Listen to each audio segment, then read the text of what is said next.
উত্তরায় milestone school and কলেজে ভয়াবহ বিমান দুর্ঘটনার খবরটি পুরো দেশকে শোকের সাগরে ভাসিয়েছে। ছোট ছোট শিশুদের স্বপ্নভঙ্গ আর আর্তনাদের এই মর্মান্তিক দৃশ্য শিরোনাম হয়ে ছাপা পড়েছে দেশের শীর্ষস্থানীয় সব দৈনিক পত্রিকায়। আজকের সব পত্রিকাই এই বিভীষিকাকে আর্ট কলামের ব্যানার লিড করেছে। মর্মান্তিক বিভীষিকা, শোকার্ত দেশ। বাংলাদেশ প্রতিদিনের শিরোনাম, স্কুলে বিমান বিধ্বস্তের লাশের সারি। প্রথম আলো লিখেছে, স্কুলে ভেঙে পড়ল বিমান, নিহত 22। সমকালের শিরোনাম, শিশুদের আর্তনাদ, স্বজনের কান্না একদিন। যুগান্তর লিখেছে, জাতির কাঁধে সন্তানের লাশ। ইত্তেফাকে বড় বেদনা বিধুর প্রাণের দিন। নয়া দিগন্ত লিখেছে, উত্তরার ট্রেজেডিতে স্তব্ধ দেশ।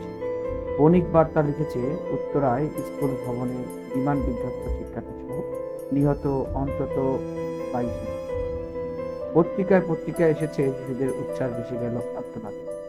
দেশ রূপান্তরের শিরোনামে, স্কুলে পরে আমরা যখন বের হয়েছি দেখি যে যেখান দিয়ে আমরা সিঁড়ি দিয়ে ক্লাসে উঠি সেই সিঁড়ি জায়গাটা পুরোটা পুড়ে গেছে, আর সিঁড়ির ওই পাশে কিছু 7-8 এর ছেলেরা পড়তো, ওদের ইয়েটা পুরো পুড়ে গেছে, সিঁড়ির সাইড পুরো পড়ে গেছে। ওখানে অনেকে মানে গড়াগড়ি করতেছে, 7-8 এর ছেলেরা তো ভয় দৌড় দিতে গেছিল, আগুন করে অনেকে লাল হয়ে গেছে, অনেকে খুব জামা কাপড় পুড়ে গেছে, তারা মাটিতে শুয়ে শুয়ে গড়াগড়ি করতেছে। আমরা আমাদের লার্নিস বলতেছে যে তো আমরা সিঁড়ির দিকে দৌড় দিতাম, আমরা ভাবছি নিচেটা বসে রেডি, আমরা সিঁড়ির দিকে দৌড় দিছি, আমি বলছি আগুন নিভে গেছে, ধোয়া উঠতেছে।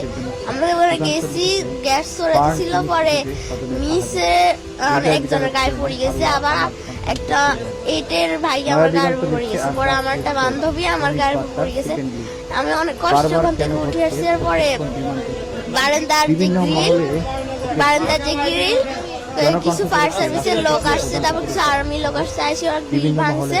ভাঙার পর আমাদের ওখানে ট্রান্সপোর্টের যে গাড়ি রাখা হয় ওখানে একটা গেট আছে, গেট ভাঙে গেট হচ্ছে জানলার সাথে দিয়ে লাগাই দিচ্ছে যাতে সিঁড়ির মতো করে যাওয়া যায়। পরে 7-8 জন মিলে নামাইছে। কিছু আর্মি লোক মানে চারপাশে ছিল, আমাকে আস্তে আস্তে আস্তে করে নামাইছে। পরে যখন নামছি আমাকে দ্রুত করে নিয়ে কোলে করে নিয়ে গেছে, পরে রিক্সা